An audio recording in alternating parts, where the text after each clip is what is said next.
하나님 말씀 보시겠습니다. 하나님 말씀은 출애굽기 23장 1절부터 9절까지 말씀입니다.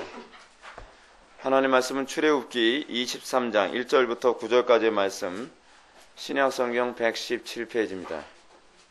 신약성경 117페이지 출애굽기 23장 1절부터 9절까지 말씀입니다. 찾으셨으면 제가 봉독하겠습니다.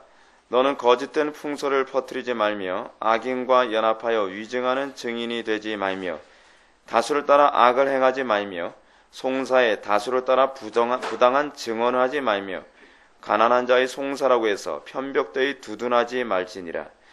내가 만일 내 원수의 길을 잃은 소나 나귀를 보거든 반드시 그 사람에게로 돌리치며 내가 만일 너를 미워하는 자의 나귀가 짐을 싣고 엎드러짐을 보거든 그것을 버려두지 말고 그것을 도와 그 짐을 부릴지니라.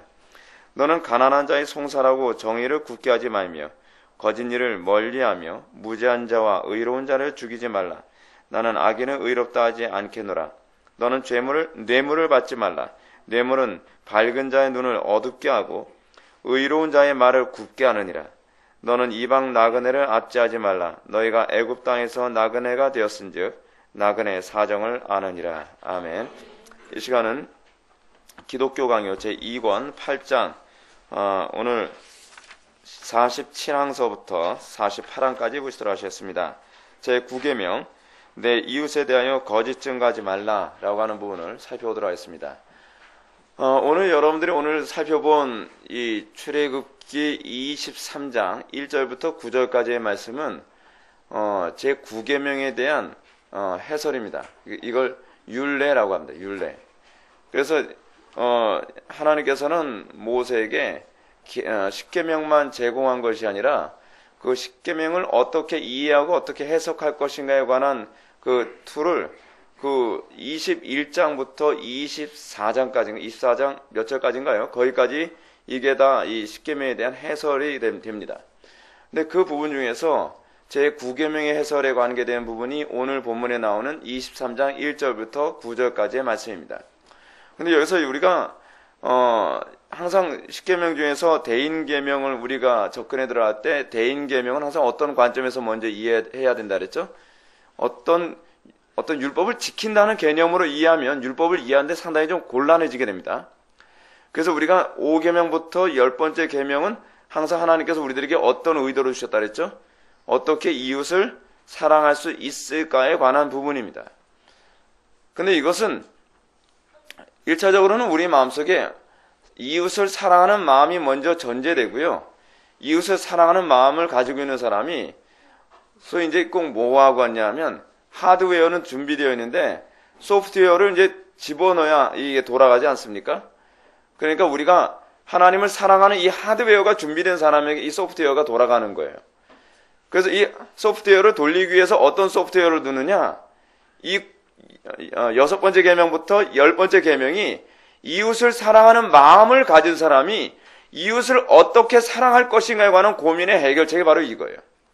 그런 차원에서 우리가 이 제9계명은 거짓말하지 말라의 그 계명이 아니에요. 우리는 자꾸 이 계명을 거짓말 금지 계명 정도 자꾸 이해를 해가지고 거짓말은 무조건 하면 안 되는 그런 개념으로 이해해요. 근데 여러분 이 세상 살면서 우리가 거짓말을 안 하고 살 수 있습니까? 제가 그 거짓말 해도 된다는 얘기 아니에요. 여러분 오해하지 마세요. 거짓말 해도 된다는 얘기가 아니라 어떨 때는 거짓말을 하는 것이 선이 될 수 있다는 얘기예요. 어떨 때는 거짓말을 해야만 이웃에게 선을 행할 수 있고 사랑을 행할 수 있고 유익을 끼칠 수 있단 말이에요. 단편인 예를 들어서 제가 언젠가도 여러분한테 그런 말씀 드렸죠.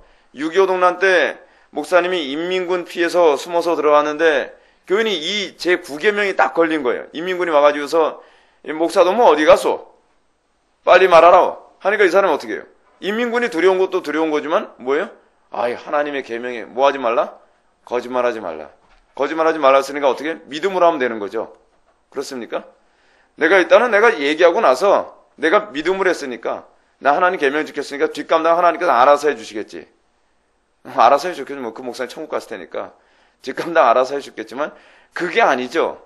우리가 여러분 믿음으로라는 개념을 해가지고 뒷감당 하나님께 마구잡이는 막 맡기는 경향이 있거든요. 이게 무지의 소치예요. 무지의 소치. 그러니까 예를 들어서 우리가 얼마나 성경에 대해서 정확히 알아야 되는가라고 하는 부분이 제가 요번에도 예배당 이전 문제 가지고서 이제 고민을 하는데, 요번에 예배당 이전 문제 가지고서 그 건물 주인하고 컨택을 했더니 건물 주인이 우리가 요구하는 거하고 이렇게 좀 맞지가 않아요. 그쪽에서 원하는 만큼 우리가 맞춰주길 바라는 것 같아요. 근데 우리는 거기까지 맞춰줄 만한 그 재력이 되지 않거든요. 자, 근데 우리는 대부분 여기서 어떤 행동을 하냐면, 하나님께서 원하신다고 생각하면 어떻게 해요? 무리를 해서라도, 또는 빚을 내서라도, 또는 교인들에게 헌금을 강요해서라도 어떻게 해야 돼요? 계약을 해야 된다고 생각하는 거예요. 그게 믿음이 아니에요. 제가 믿음이라고 정의되는 건요, 지난 시간에 제가 여러분한테 설교했던 내용이에요. 지난 시간에 우리가 제7계명에서, 지난 시간이 아니죠. 지난 시간, 제8계명에서 우리가 뭘 배웠죠? 도둑질하지 말라 그랬죠. 도둑질하지 말라는 것은 남의 것을 훔치는 것만 얘기하는 게 아니라 했죠. 도둑질하지 말라라고 하는 이 계명의 근원으로 가야 돼요. 근원. 그 근원이 어디에 있는 거예요? 하나님께서 모든 것을 분배하는 주권자가 누구라는 걸 인정하라? 하나님이시라는 걸 인정하라. 자, 바꿔서 얘기한다면, 여러분, 우리가 요번에 예배당 이전합니다. 그 예배당 이전할 때 그 예배당이 하나님께서 우리에게 허락하신 거라고 한다면 하나님께서 우리에게 어떻게 해서든 주시겠죠. 근데 만약에 하나님께서 허락하지 않은 거라고 하면은, 허락하지도 않은 건데 우리가 욕심으로 이게 너무 마음에 드는 거예요. 너무 마음에 들어서 하나님께서 우리에게 허락을 하지 않으셨는데 우리가 억지로 빚을 끌어당겨서라도 그것을 무리를 해서라도 그것을 내 것으로 삼으려고 하는 것이 그것도 일종의 뭐예요? 제8계명을 어기는 거예요. 하나님의 주권, 하나님께서 이것을 허락하시냐 허락하지 않느냐에 우리는 관심을 가져야 되거든요. 그러니까 저도 이제 사실은 욕심이 좀 나요. 욕심이 나는데 이 문제 아주 공고히 생각해 봤어요. 하나님께서 허락하셨다면 하나님께서 그 사람 마음을 감동시켜서 우리 재정적인 어떤 그 형편에 맞게 그 사람이 허락해 주실 거라 좀 믿어요. 근데 하나님께서 허락해 주지 않았는데 욕심 때문에 일단은 계약하고 보자. 빚을 끌어서라도 저거 일단 갖고서 보자.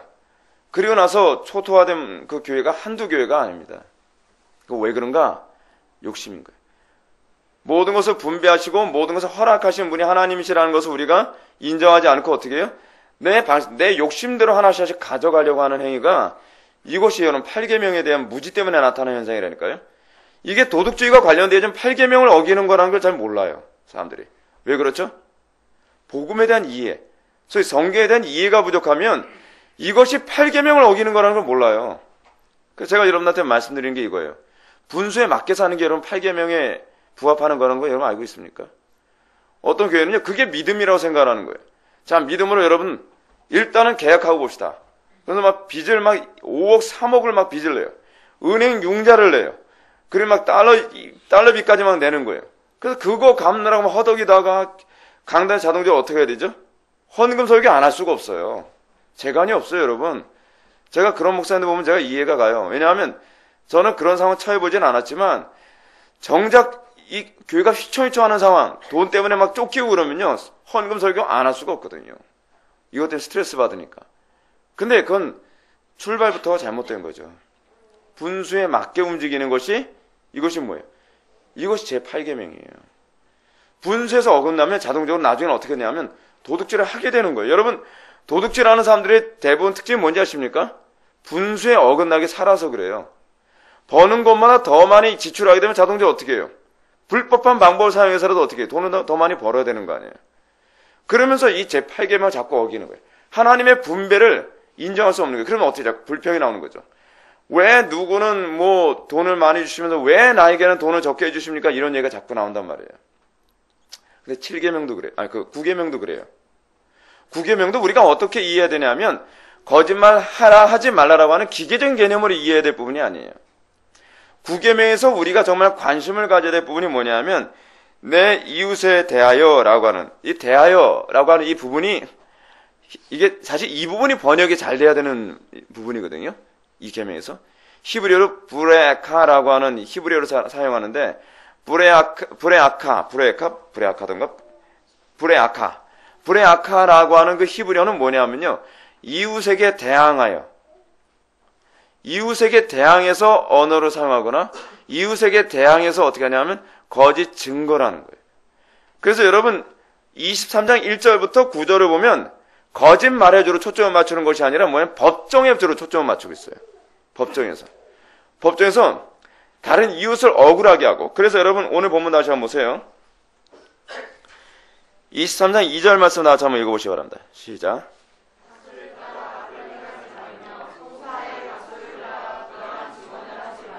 지금 여기서 이 법정 사건을 지금 염두에 두고 1절부터 9절까지 얘기하고 있거든요. 근데 이 법정에서 뭘 주로 초점을 맞추고 있냐면 이 위증과 관련된 부분을 주로 초점을 맞춰요. 위증. 거짓된 증거죠. 그렇죠? 거짓 증언하는 거예요. 근데 그 거짓 증언하는데 어떤 거짓 증언이냐면 다수를 따라서 악을 행하는 거예요. 예를 한번 들어봅시다. 우리나라에서 이제 그런 현상 많이 일어나고 있는데 요즘에 사회적 풍토가 막 여론이 자기가 이쪽으로 증언을 하면 몰매 맞는 분위기예요. 그래서 사람들이 어떻게 하죠? 다수의 여론적 분위기 때문에 어떻게 해요? 거짓 증언을 하는 경향이 많이 있어요. 비슷하게 말을 하면서 자기가 빠져나갈 구멍을 만들기 위해서 여론몰이로부터 자기가 보호를 받으려고 자기가 좀 자기 편하게 증언하는 경향이 있거든요. 그거 지적하는 거예요.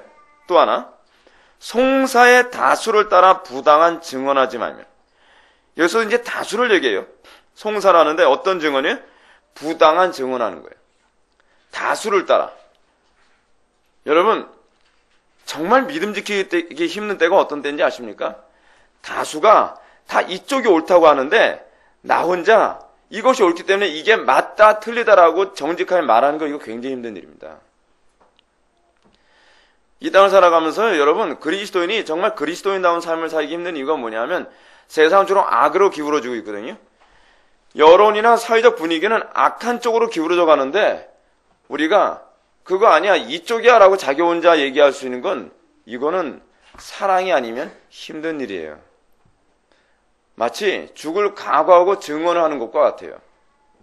그래서 여러분 이 제9계명은 사실은 신약에서 뭘 얘기하는 계명인지 아십니까? 전도를 얘기하는 거예요. 전도는 뭐죠?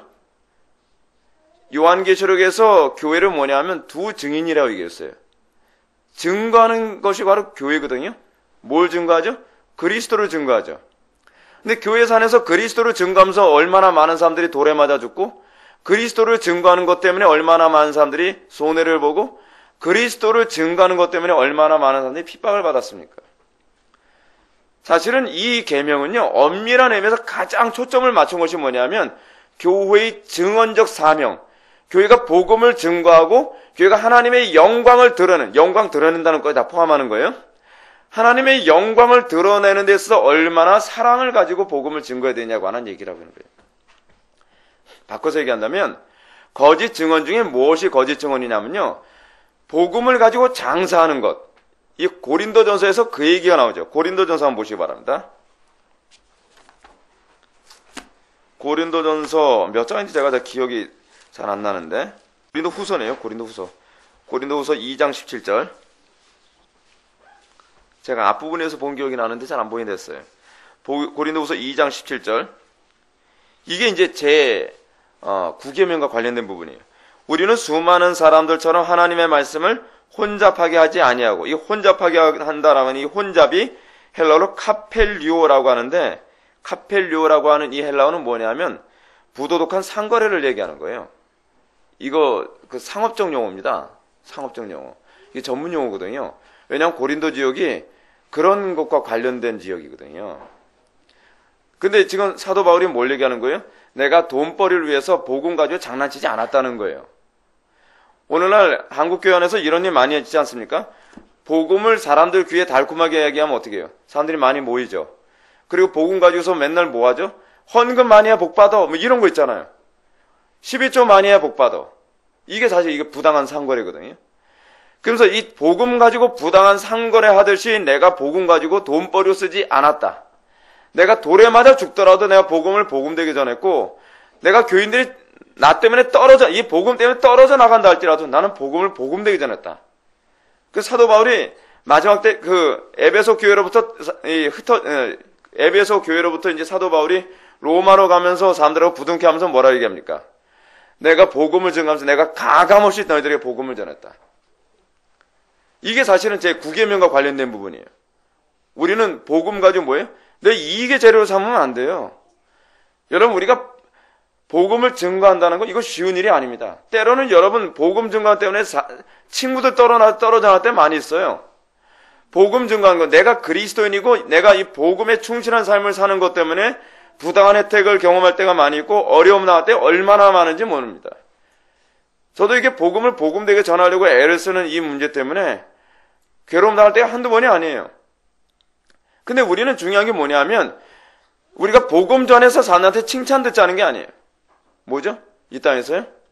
우리는 증인의 삶을 사는 거예요.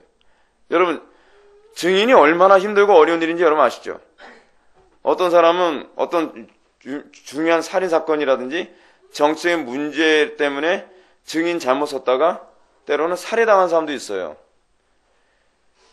증인의 자리에 쓴다는 건요, 그만큼 책임감 있는 자리이고, 증인의 자리에 선다는 것은 그만큼 이웃을 사랑하지 않으면 바르게 할 수 없는 일이에요. 근데 문제는 이 세상 법정을 누가 지금 현재는 주관하고 있냐면 사단이 주관한단 말이에요. 그래서 우리가 하나님 말씀을 바르게 증거하는 것 때문에 이 증인의 삶 때문에 우리가 고난을 당하고 핍박을 당하고 어려움을 당하기도 하는 것이죠. 그런데 최종적으로 모든 것을 심판하신 하나님께서 우리가 이 땅에서 바르게 복음을 증거하며 살았으면 어떻게 해요? 네가 증인의 삶 제대로 살았다라고 칭찬할 거라는 것이죠. 그래서 여러분, 요한계시록에서 나오는 14만 4천의 노래를 보면 그 사람들의 특징이 뭐냐면 복음을 증거하는 것 때문에 뭐예요? 목배임을 받은 자들이에요. 그 14만 4천의 별명이거든요. 목배임을 받은 자. 이게 이 땅에서 교회의 모습이에요. 교회의 모습. 그리고 여러분 또 하나 보십시오. 7절 한번 보시기 바랍니다. 제 9계명의 어떤 핵심을 잘 보여주는 부분이에요. 거짓 일을 멀리하며 그래서 무죄한 자와 의로운 자를 죽이지 말라. 나는 악을 의롭다 하지 아니하겠노라. 제 9계명이 의미하는 바가 뭐예요? 우리가 언어를 어떻게 사용하느냐와 관련을 맺고 있는데 이웃에게 사랑을 행하기 위해서 언어를 사용하는 것을 우리들에게 독려하고 있어요. 그러니까 우리가 자꾸 제 9계명을 그냥 거짓말하지 말라라고 하니까 사람들이 거짓말을 안 하면 무조건 사람들이 잘하는 거라고 생각해요. 근데 잘 보십시오. 제가 이런 사람들 봤습니다. 저는요, 항상 솔직해서요, 할 말 다 해요. 솔직해서 할 말 다 하는데 상처받을 말, 해서는 안 될 말 다 하는 거예요. 거짓말은 아닌데, 팩트는 팩트인데 해서는 안 되는 팩트인 거예요. 그냥 다 까발리는 거예요, 다 까발려. 여러분, 그게 9계명 지키는 게 아니에요. 때로는 여러분 어떤 사람이 비밀을 요구할 때 우리는 비밀을 말하지 않는 게 뭐예요? 때로는 9계명을 지키는 거예요. 제가 이제 단편의 예를 한번 들어봅시다. 어떤 사람이 정보원이에요. 북한에 가서 스파이 활동을 하다가 붙잡혔어요. 그러면 북한 정부에서 어떻게 할까요? 막 다 얘기해. 정보 다 얘기해. 그럼 제 9계명. 거짓말하지 말라 그랬는데 다 얘기해. 그게 여러분 정당합니까? 아니죠.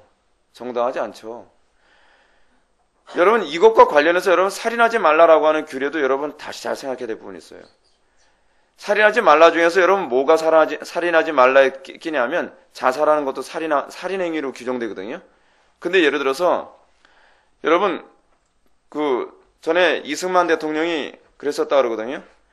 만약에 우리나라가 인민군한테 완전히 다 함락되어지면 자기 총에 권총을 세 발을 장전해 놓는데 하나는 뭐냐 하면 자기를 죽이기 위해서 들어오는 적군을 먼저 쏘고 또 하나는 내 아내를 쏘고 또 하나는 내가 자살하기 위해서 세 발을 장전해 놓는다는 거예요. 근데 여러분 그게 살인행위에 들어갈까요? 그거 자살에 들어갈까요? 그러지 않아요. 군인들이 또 어떻게 훈련을 받는지 아십니까? 특히 이제 정보원들이 그런 일을 많이 하는데 적진에 들어가서 자기 임무를 수행하다가 자기가 붙잡히게 되어지면 무조건 자살을 하라고 훈련을 받거든요. 근데 그거는요, 사실은 그 살인하지 말라 규례에 포함되지 않는 거예요. 왜냐하면 국가를 사랑하기 때문에 국가를 지키기 위한 거예요. 그러니까 여러분 이 부분이 어떻게 규례를, 왜냐하면 여기서 뭘 또 염두에 둬야 되냐면 내가 죽고 싶어서 죽는 게 아니에요. 그건요. 대부분 살인은 내가 현실을 도피하기 위해서 하는 거거든요. 그리고 자기가 편리하게 위해서 자기 이기적인 마음 때문에 하는 거예요. 근데 국가적인 차원에서 자기가 어떤 일, 자기가 대통령이라는 이 직무로부터 자기가 이것을 지켜내기 위해서 스스로 목숨을 끊는 행위 같은 건요, 이건 살인으로 규정되면 안 돼요. 그러니까 이런 부분 하나하나를 우리가 기계적으로 적용하는데 굉장히 어려움이 있어요. 그래서 여러분, 십계명 이 율법을 적용할 때 항상 어떻게 적용을 해야 되냐? 사랑의 원리로 적용하고 사랑의 원리로 이해를 해야 돼요. 또 하나 제가 여러분한테 말씀드릴게요. 전쟁터에 가서 정직하게 전쟁을 해야 됩니까? 전쟁을 하는데 제9계명 거짓 증거하지 말라, 거짓말하지 말라 그랬지. 적을 절대로 속이질 않아요. 적에게 모두 정직하게 다 가르쳐줘요. 때로는 위험한 상황인데 속이질 않는 거예요. 그럼 적들이 진짜 혼란스럽겠죠. 저 뻔한데 왜 저쪽으로 가지? 저 속이는 거 아니야? 그러게. 여러분, 다윗이 전쟁을 어떻게 했죠? 다윗은요, 전쟁을 하면서 수많은 전략을 가지고 속이기도 하고, 그리고 기만 전술도 쓰고, 갑자기 공격도 하고 그랬어요. 그리고 여러분, 아이성 전투 때 어떻게 하라고 하나님께서 가르쳐 주셨죠? 아이성 전투 때 이쪽으로 공격을 하면서, 어떻게 하고서 저쪽에 성문이 열려서 적들이 나오게 되면 그 성 안에 들어가서 성을 먼저 점령하고 나머지 적들을 해치워라. 근데 성경에서 그렇게 한 거에 대해서 정죄하진 않아요. 그건 무엇과 관련된 거예요? 사실 속인 거예요. 속인 건데도 불구하고 그건 무엇과 관련되냐면 지혜에 속한 거예요. 그러니까 우리가 이런 부분을 원리적으로 적용하지 않으면 거짓말하면 안 되니까 속여서도 안 되고 속여서 안 되니까 전쟁 때 적들에게 솔직해야 되고 이렇게 적용하면 아주 이상해지는 거예요. 그리고 하나님께서 다 뒷감당 알아서 해주실 테니까 목사님이 이민구한테 쫓겨서 숨으시면 여기 있다고 가르쳐줘야 되고 그게 아니잖아요. 그게 실제로 유교동란 때 그렇게 해서 돌아가신 목사님들이 있다는 거예요. 계명을 기계적으로만 이해를 하니까. 성경은요, 우리들에게 뭘 요구하냐면 상당히 많은 이성과 지혜를 많이 요구해요.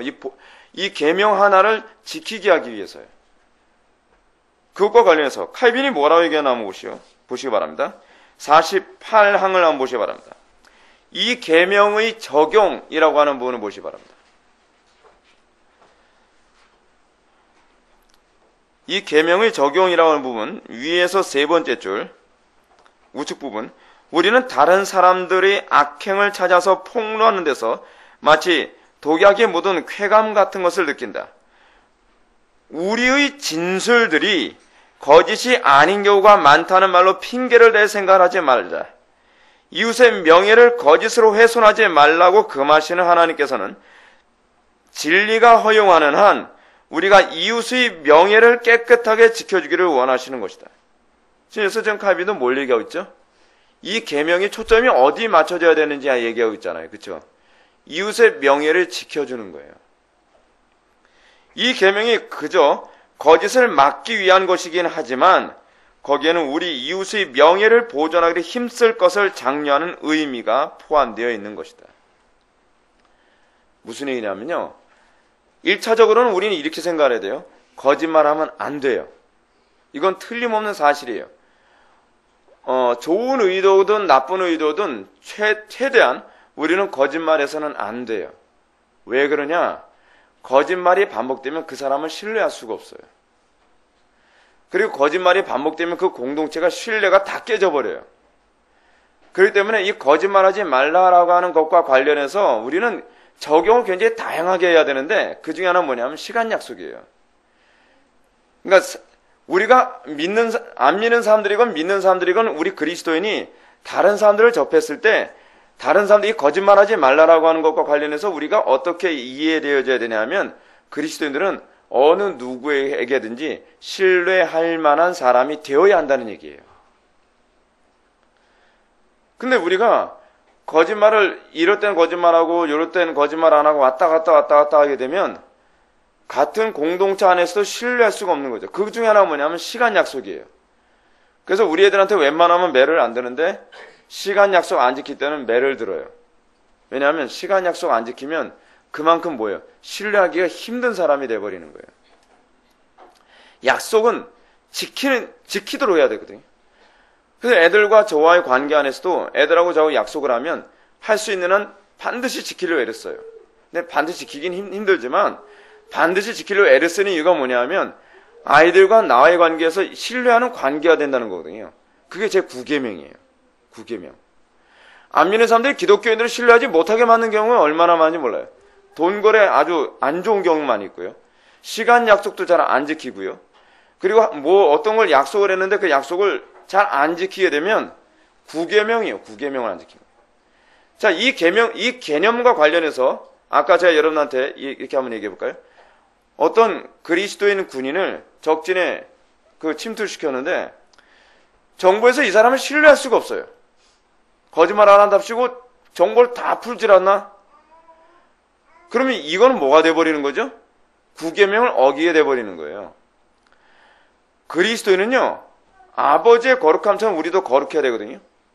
아버지와 우리와의 관계에 있어서 아버지 하나님이 아주 중요한 속성이 하나 있어요.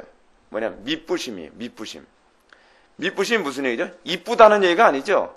믿을만 하다라는 얘기잖아요. 우리가 고난 가운데서 끝까지 아버지 하나님을 우리가 붙들고 믿을 수 있는 이유는 그분의 믿부심이라고 하는 속성 때문에 그런 거거든요. 아버지의 거룩함처럼 우리가 거룩해야 되는데 그 거룩함 가운데 하나가 뭐냐면 믿부심이에요. 그 믿부심 중에 하나가 뭐냐면 성실함이거든요. 그래서 이 성실함이라고 하는 말을 영어에서는 뭐라고 번역했습니까? 아주 믿을만한이라고 그렇게 번역이 되어 있잖아요. 그러니까 여러분, 오늘날 기독교인들이 사회 전 영역에서 거짓말하지 말라라고 하는 것 차원에서 여러분 거짓말만 안 하면 그만이 아니라 우리의 삶의 전 영역에서 그들이 성실하지 못하면 이게 사실 믿부심에 해당되지 않는 거예요. 성실함이 여러분 뭐가 성실한 건지 아십니까? 아버지는 아버지다움으로 지켜내는 거. 어머니는 어머니다움, 아내는 아내다움, 남편은 남편다움, 직장에서 직장인은 직장인답게 행동하고, 자기 직업에 충실한 거, 자기 사업에 충실하고, 자기가 맡은 책임에 충실한 거, 타의 추종을 불허할 정도로 충실한 거. 여러분 이게 사실 제 9계명을 지키는 거예요. 그러니까 저도 많이 부족하지만 어찌하든지 제가 설교 한 편도 죽쓰지 않으려고 무진야 애를 쓰잖아요. 근데 그게 왜 그냥 제 9계명과 관련된 거예요. 신뢰할 만한 거. 여러분 교인들이 설교를 들어 매주마다 옵니다. 그리고 매 시간 수요 예배, 금요기도, 주일날 예배, 주일 오후 예배. 근데 성도들이 와서 처음에는 기대하고 예배에 참석했다가 2주 때 왔더니 설교가 또 형편없는 거예요. 석주 때 와도 또 형편없어요. 그럼 점점 기대하지 못하잖아요. 그럼 어떻게 되냐면 하나님 자체에 대해서 신뢰할 수 없게 돼버려요. 근데 문제가 뭐냐면요, 여러분들이 직장 생활하면서도 그래요. 여러분들이 직장이나 사회생활이나 인간관계 안에서 여러분들을 신뢰하지 못하면 하나님도 신뢰할 수가 없어요. 그 사람들이요. 그러니까 우리가 하나님을 증거하는 데 있어서 우리는 항상 어떤 태도를 견지해야 되냐면 우리 자신부터 안 믿는 사람들에게 있어서 그 하나님의 그 믿부심이라는 속성이 드러나야 돼요. 내가 저 사람 믿음만 하니까 저 사람 믿는 하나님도 믿음만 하겠다. 그래야 되는 거 아닙니까? 근데 이거요, 절대로 쉬운 일 아닙니다. 쉬운 일은 아니기 때문에 이게 그리스도인들에게만 기대할 수 있는 영역인 거예요. 근데 오늘날 그리스도인들에게 이게 안 나타나는 게 문제인 거예요. 믿부심이 없어요. 믿부심이 없고, 그냥 미워요, 그냥. 예, 미우심. 예. 교인들의 얼굴에 그냥 미우심이 가득 차면 곤란하죠. 믿부심이 가득해서, 저 사람에게 뭘 맡기면 신뢰할 만해. 예. 그걸 다른 말로 뭐냐면, 충성됨이라고 해요. 충성됨. 믿음하는 거. 성도들은 어디를 가든지 뭐든지 충성돼야죠.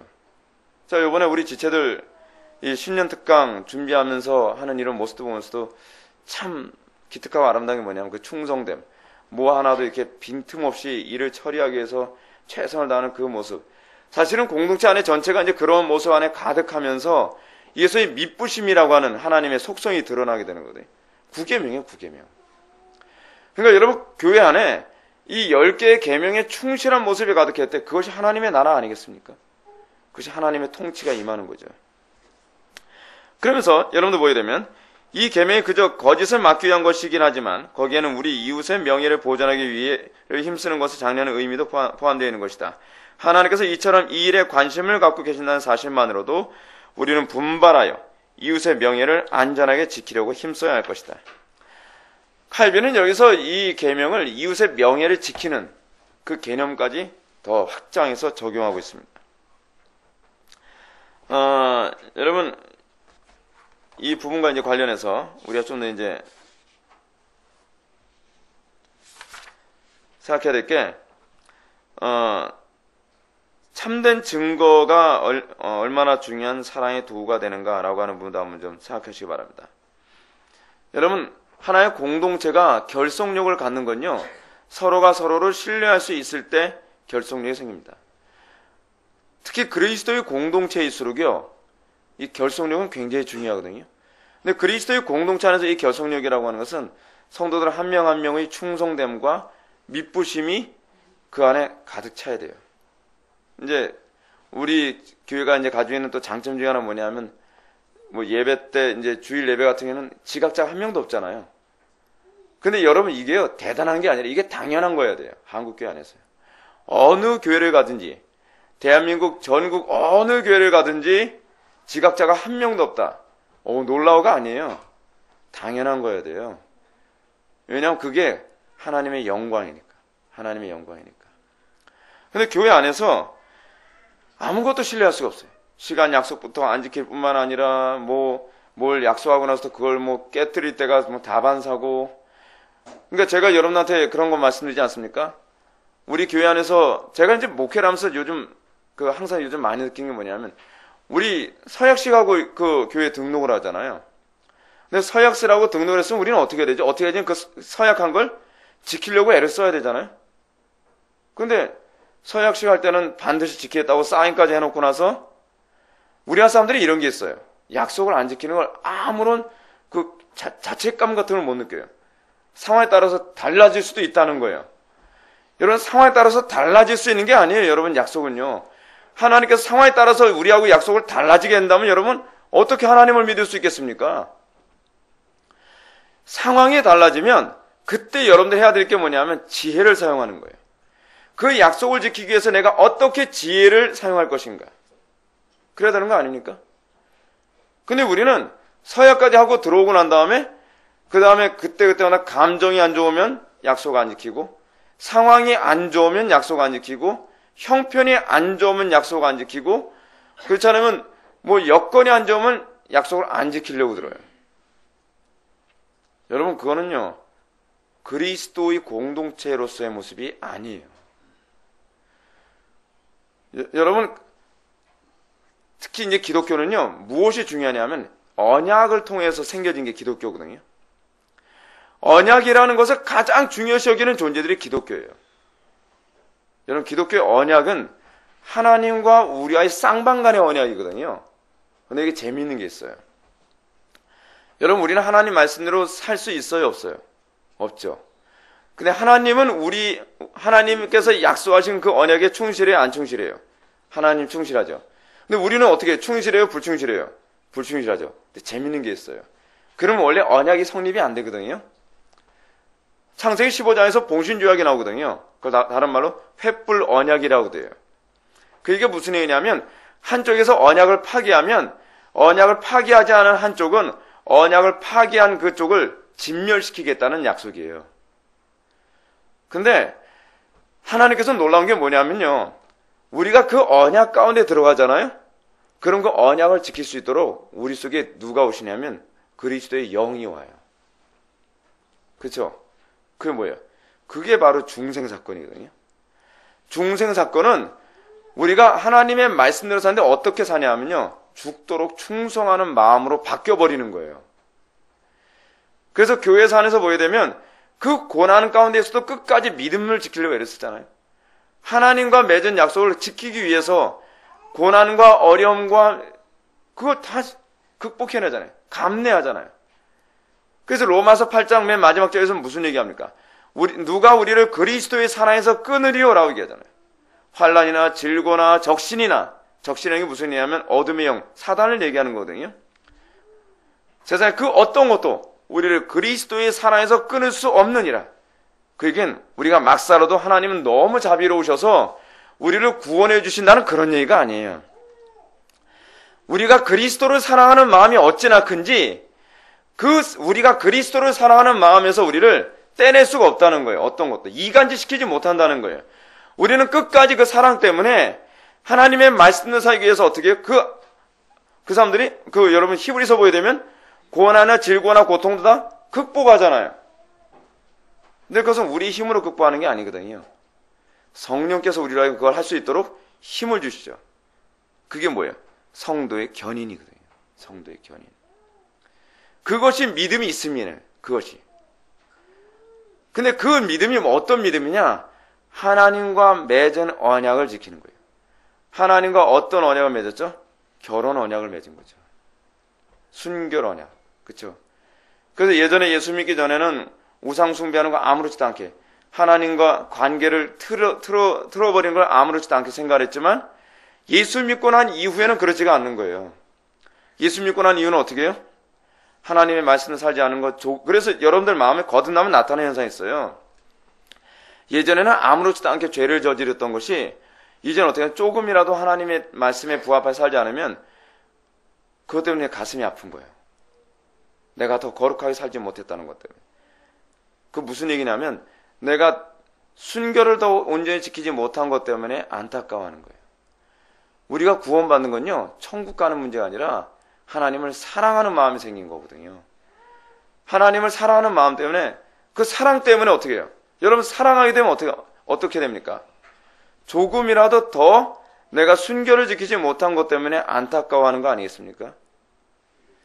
하나님은 우리가 순결을 얼마나 지켰느냐를 묻질 않으시지만 우리는 하나님을 사랑하게 됐기 때문에 그 다음서부터는 내가 우상에게 한 번이라도 눈을 돌리고 나면 괴로운 거예요. 예적 습관이 여전히 있으니까. 그러면 또 어떻게 해요? 또 하나님 앞에 또 기도하고, 하나님, 제가 아직 인간이 덜 됐습니다. 근데 예전보다는 더 거룩한 삶을 살아가는데 우리의 선한 양심, 거듭난 양심은 어때요? 더 죄에 대해서 민감해져 가죠. 왜냐하면 언약을 맺은 관계이기 때문에 그래요. 그게 여러분들이 그리스도의 언약 안에 들어갔냐 들어가지 않았느냐를 알 수 있는 아주 중요한 시금석이에요. 선한 양심이 있느냐 없느냐. 그래서 여러분 선한 양심이 없는 사람에 관해서 히브리서 6장에서 뭐라 하냐면 양심에 화이 맞은 자라고 얘기하거든요. 근데 그것이 이제 요한계시록에서도 이제 나오는 개념인데, 양심에 화이 맞은 사람들은 선한 양심이 없어서 소위 우상 숭배에 자기의 영혼을 끊임없이 집어 던지면서도 아무런 양심의 가책은 안 느껴요. 아니 뭐 믿음으로 천국 가는 거라며 내가 이렇게 산다고 해서 뭐 지옥 가기라도 하겠어? 나는 율법으로부터 자유해. 여러분 이게 뭔지 알아요? 이게 귀신의 가르침이에요. 이게. 여러분 구원파의 가르침이 얼마나 위험한 가르침인지 아십니까? 구원파의 가르침은요, 양심에 화인을 맞게 만드는 가르침이에요. 구원만 받으면 땡이라고 생각하는 거예요. 여러분 특히 신천지가 얼마나 사악합니까? 교회 와서 교회를 쑥대밭으로 만들어버리고 사람들 사이를 다 이간질하고, 그리고 여러분 양심적으로 생각을 해보십시오. 무슨 뭐라고요? 그 통째로 뭐 예배당 하나를 다 접수하는 걸 뭐라고 얘기해요? 그 사람들? 예? 추수한다 그러죠. 추수. 양심이 어느 정도로 화인을 맞았는지 그게 도둑질이라는 인식을 못해요. 여러분들도 정신 차려야 되는 게 하나 있는 게 뭐냐면, 저거는 다른 종교니까, 천주교니까, 저기는 불교니까, 저기는 이단이니까, 저기는 우리가 불법한 방법으로도 초토화시켜도 된다. 여러분 하나님께서 기뻐하실 거라 생각하지 마십시오. 그게 화인 맞은 양심의 전형입니다. 어느 시대도요, 그리스도인들이 그런 식으로 복음을 전파하거나 어느 시대인지 그리스도인들이 그런 식으로 다른 종교를 대한 적이 없었어요. 그건 잘못됐을 때나 그런 거예요. 잘못됐을 때나. 근데 어떤 사람은 정신머리 없는 사람이 그냥 남의 그 불당해 가지고 불상에다가 막 예수천당 불신조 막 빨간 그거 제정신이 있는 거니까. 근데요, 그거 제가 보기엔 그래요. 강단에서 잘못 가르쳐서 그래요. 교회에서 잘못 가르쳐 가지고 교인들이 소위 종교적인 그 어떤 의무감 가지고서 사람을 굉장히 이상한 괴물로 만들어 버린 거예요. 분명히 여러분한테 말씀드리지만 율법은요, 어떻게 이웃을 사랑할 것인가, 어떻게 하나님을 사랑할 것인가를 고민하라고 질문을 던지는 거예요.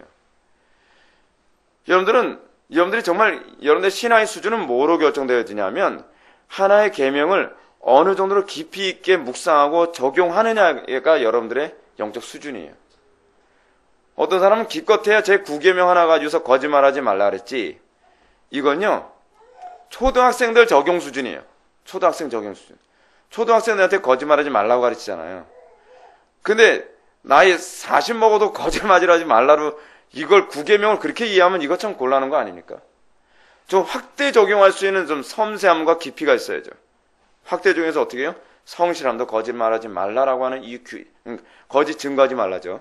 이 거짓 증거하지 말라와 관련되어진 부분이고, 나에게 맡겨진 직무에 충실한 것도 제 9계명과 관련 좀 이렇게 확대 적용해서 좀 더 깊이 있고 넓게 적용을 했을 때 그게 여러분들의 경건의 깊이가 이제 거기까지 나오는 거예요.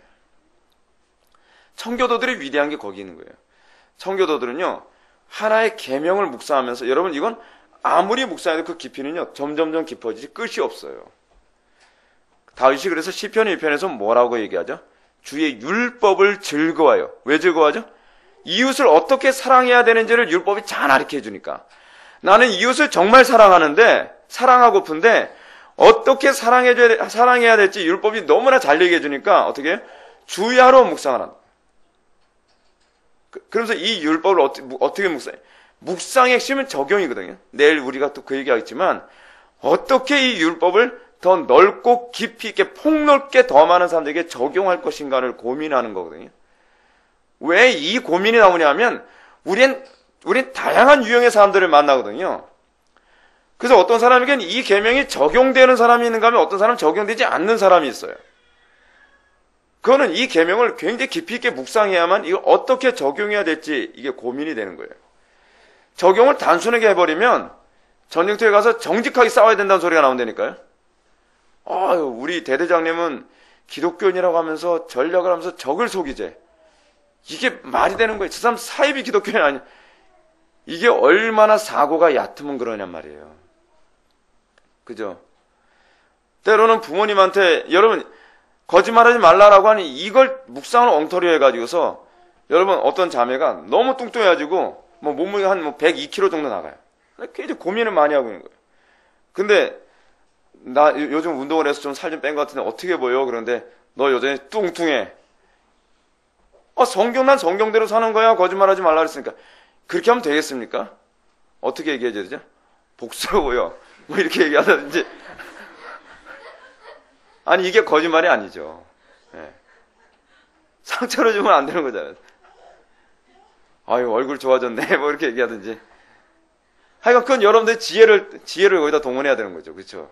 그거에서 상처를 받을 수 있다고 생각한다면 더 좋은 표현을 이제 강구해야죠. 어떻게 표현해야 될까? 비너스 같이 보여. 그렇게 얘기하든지. 비너스 뚱뚱하거든요. 우리에게 이제 그런 자매가 없으니까 이거 적용해서 얘기할 수 있어서 참 감사해요. 개인적으로 우리 교회 자매도 참 다 이뻐요. 이게 거짓말이 되는 건지 어떤지 모르겠는데. 하여간, 진짜요. 우리 교회 자매도 이뻐요. 네. 뭘 얘기하는지 까먹어버렸네. 하여간 우리가 다시 보시게 되면, 그래서 이 묵상과 관련해서, 여러분들 이 505페이지를 다시 한번 넘어오시기 바랍니다. 47항에서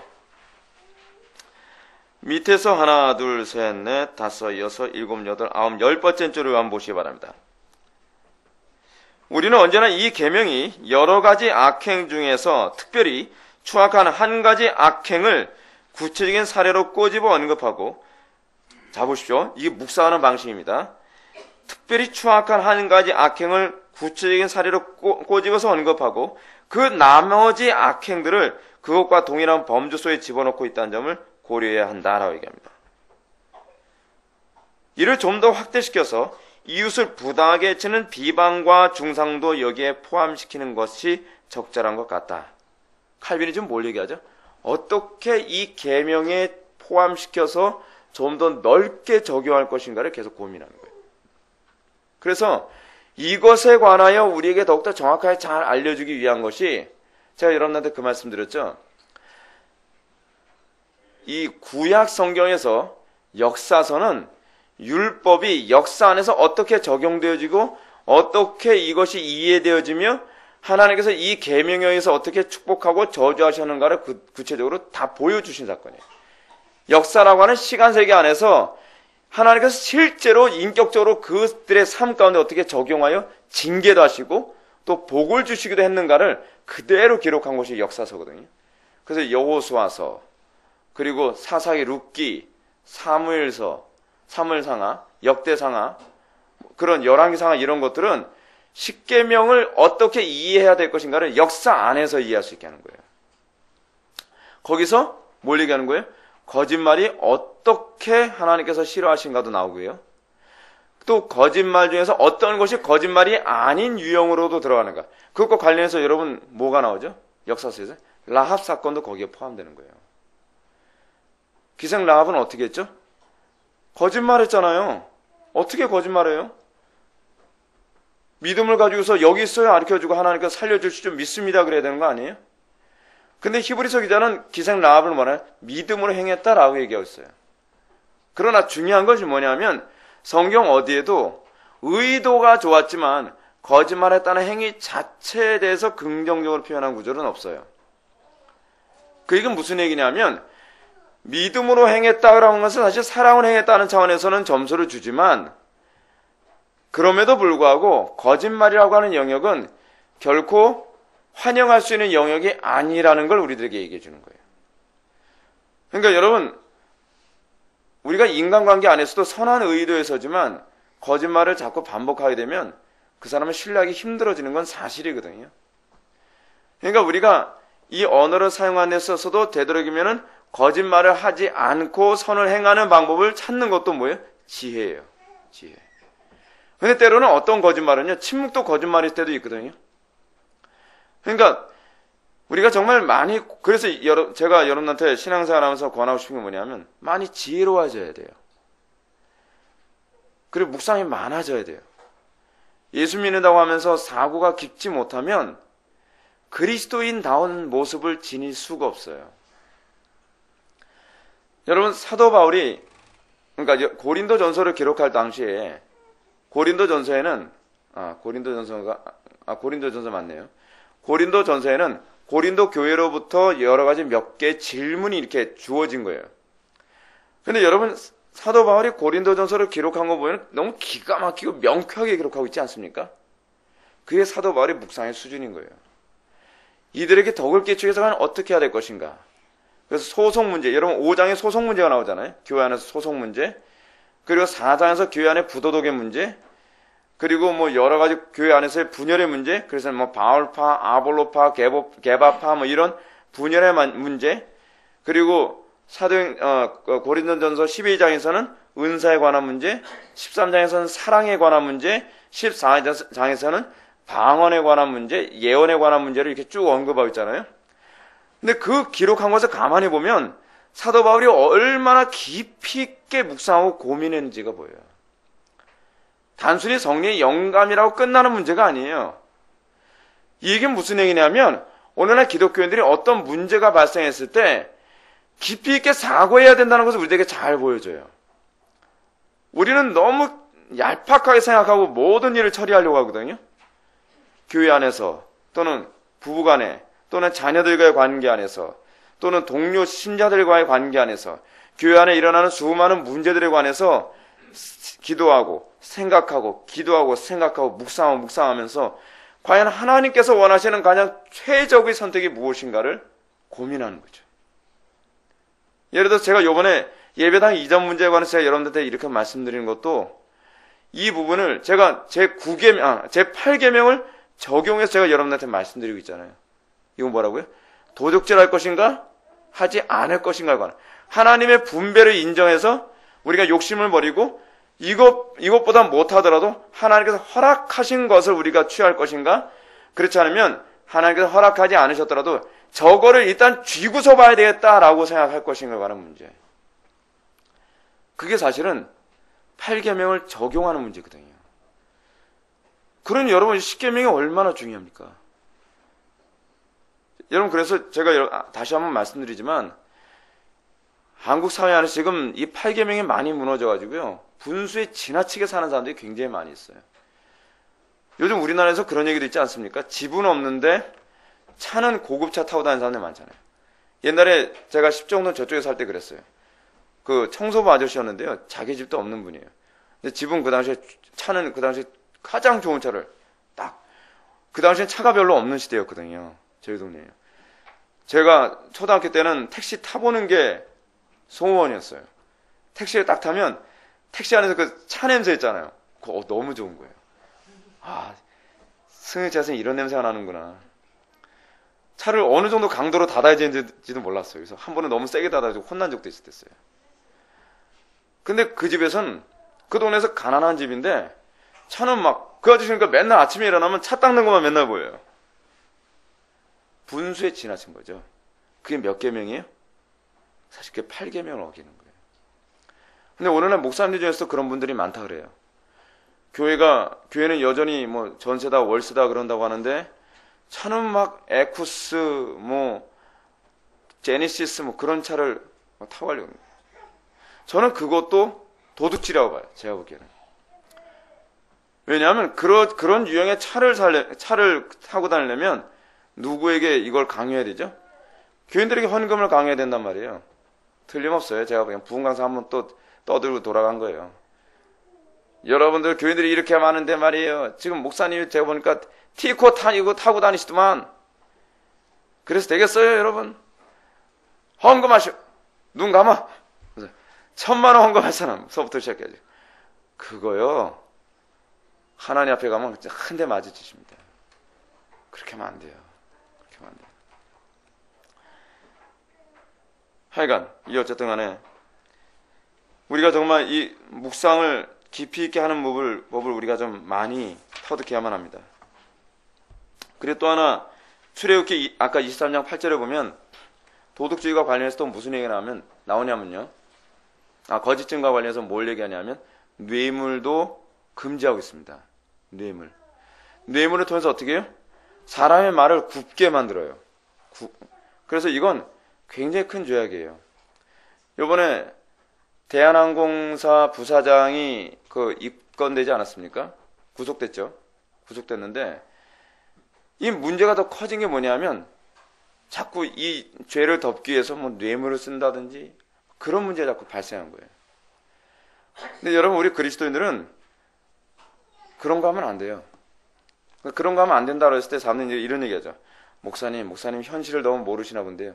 저는 현실을 모르는 것이 아니라 하나님의 주권을 믿는 겁니다. 그리스도인들은요, 현실 보고 살아가는 존재가 아니라 주권 바라보고 살아가는 겁니다. 주권. 제가 요번에 우리 내일 10년 특강 하잖아요. 근데 저는 이 주권을 생각할 때마다 이게 점점 흥미진진해지는 게 뭐냐면 일기예보를 딱 봤더니요. 오늘부터 수, 목, 금 눈이 펑펑 쏟아진다는 거예요. 그래서 눈이 많이 온다는 거예요. 근데 저는 기분이 너무 좋은 거예요. 그래, 이 눈이 오고 안 오고를 주관하실 분이 하나님이시겠구나. 또 이 영광 볼 수 있겠구나. 하나님의 주권을 볼 수 있는 아주 좋은 기회 아닙니까? 남들은 일기예보가 틀렸나 보구나 했지만 저는 일기예보 틀렸나 보구나가 아니에요. 하나님께서는 성도들의 기도를 중심으로 세상 움직이시는구나라고 하는 다시 볼 수 있는 기회잖아요. 얼마나 좋은 기회입니까? 그래서 우리 지체들한테는 문자 다 돌리고 같이 막 기도를 하는 거예요. 그랬더니 오늘 아침 일기예보를 딱 봤더니 일기예보가 달라졌어요. 금요일 날부터 눈 온다는 거예요. 얼마나 멋집니까? 이점에 세상 사는 거 아니에요? 예수 믿는 게 제일 재밌어요. 신앙생활하는 건 현실을 바라보는 게 아니에요. 현실은 눈이 오는 게 현실이에요. 근데 우리 그리스도인은 그 현실을 하나님의 주권 안에서 다시 보는 게 그게 신앙이에요. 현실을 볼 줄 모르는 것이 아니라 현실 이면에 현실을 주관하시는 하나님을 보는 것이 신앙이란 말이에요. 근데 우리는 자꾸 뭘 얘기하죠? 현실을 얘기하죠. 그렇게 되면 신앙에서부터 떨어져 나갈 수밖에 없어요. 현실이 너무 커버리니까. 현실이 커버리면 어떡하죠? 돈이 세상 주관자처럼 보이고 사람이 세상 주관자처럼 보이고 권력이 세상 주관자처럼 보여요. 왜냐하면 그들이 현실을 주관하니까. 근데 우리는 그렇게 안 보는 거죠. 저 사람 주머니에 있는 돈도 하나님께서 주관하신다고 보는 거예요. 자, 이번에 예배당 이전도 그런 거예요. 하나님께서 그 예배당을 우리에게 주시기 원하신다면 그 사람 마음 움직이시는 주관하신 분도 하나님이시니 하나님이 알아서 하시겠죠. 안 움직이시면 거기 우리 게 아닌가 보다 생각하는 거고, 그 사람이 고집 부리면서 우리한테 안 보내주시는데 그게 우리 거면 아무도 안 올 거라고 또 믿는 게 이제, 이거 악담이 아니에요, 악담이. 예, 그게 하나님 주권이라는 거예요. 근데 하나님의 주권을 믿으니까 정말 기가 막혀요. 옛날에 우리 스타렉스 차, 중고차 구입할 때도 내가 그 차 살 때까지는 아무도 그 차를 못 사는 거예요. 와, 그때 12인승 차가 없어서 못 팔던 시대였거든요. 근데 12인승 차를 사려고 하는데 저는 그 차가 마음에 안 드는 거예요. 왜냐면 겉에 기스도 많이 났고 그래서 저 차는 별로 마음에 안 든다 하면서 다른 차를 막 한참 알아봤어요. 그러면서 원래 그 당시에는 스타렉스 나왔다, 한 12인승 차 나왔다 그러면 뭐 일주일이 뭐예요? 한 2, 3일 안에 나간다고 했는데 제가 다른 차 보고 막 그러느라고 한 달 정도 지났었거든요. 근데 이건 기도하면 또 아닌 거예요. 저는 외장도 마음에 들고 내부도 깨끗하고 그래서 저 차는 괜찮겠다. 저 계약해야지. 그러나 기도해보고 결정하자. 그래서 예배당에서 기도해보면 아닌 거예요. 그래서 그 계약을 포기하고 하다가 지쳤다. 그 차라도 사자 해서 다시 물어봤더니 그 차가 안 나간다는 거예요. 도무지 안 나간대요. 그래서 그 차를 계약하기 위해서 한번 시승 한번 해보시죠 하는데 한번 딱 탔는데 한 바퀴 시승 딱 하는데 마음속에 이 차다 확신이 딱 오는 거예요. 그 차 구입하고 나서 그 팔 때까지요 한 번도 속색인 적이 없었어요. 야, 기가 막히죠. 제가 여기 그 모카 아파트라고 있었는데 모카 아파트 저희 다 그 전세 구입할 때도 그랬었거든요. 그 당시에 전세가 없어가지고 전세 나오면 뭐 금방금방 다 나간다는 거예요. 근데 저는 이쪽에 약간 고집이 있어가지고 오전 안에 전세는 오전 안에 구입하지 않으면 못 한다는 거예요. 나오면 매물이 그냥 나간대요. 근데 제가 오전에는 하루 종일 기도하고 점심 먹고 천천히 나가는 거예요. 뭐 나한테 주어지고 뭐 작전된 거 있으시면 아무도 손 안 대겠지. 근데 안 나와요. 계속 안 나요. 또 기도하고 찾아보고 또 기도하고 찾아보면 부동산 하는 얘기가 아니 전세 찾는 양반이 이 점심 먹고 이렇게 오후에 찾아서 돌아다니면 나오겠냐 속으로. 당신은 뭘 모르지. 당신은 세상 물정만 알지 영적 물정은 모를걸? 그러면서 돌아다니는 거예요. 그러다가 모카 아파트 그 전세를 딱 찾았는데 제가 기도했던 게 뭐냐면 안방이 넓든지 거실이 넓든지 해서 거기서 개척을 시작하려고 그랬었거든요. 직사각형으로 해가지고서 사람들 최대한 많이 앉아서 성경 공부할 수 있도록 그런데 주십시오 기도했는데 제가 이제 거기 어떤 부동산 중개업자가 그걸 딱 보여주길래 갔어요. 갔더니 여기 뭐 방이 이렇고요 딱 보여주는데 제 마음에 쏙 드는 거예요. 보자마자 계약합시다. 그랬더니 거기서 하는 얘기가 아니 이렇게 쉽게 나갈 걸 어떻게 몇 달이도 안 나갔냐는 거예요. 전세인데. 그래서 하도 안 나가가지고서요. 원래 전세는 그거 잘 안 해주는데 싱크대부터 시작해서 도배까지 싹 다 해놓은 거예요. 제발 좀 나가달라고요. 놀랍지 않습니까? 하나님께서 네 거야 라고 주권자께서 정하시면 아무도 손 못 대시는 거예요. 그걸 경험하고 나면 점점 담대해지는 거예요. 간이 배 밖에 나오기 시작해요, 여러분. 근데 우리가 이걸 날마다 그 믿음으로 살아가는 법을 터득해야 돼요. 조급해지지 않습니다. 조급해지지 않아요.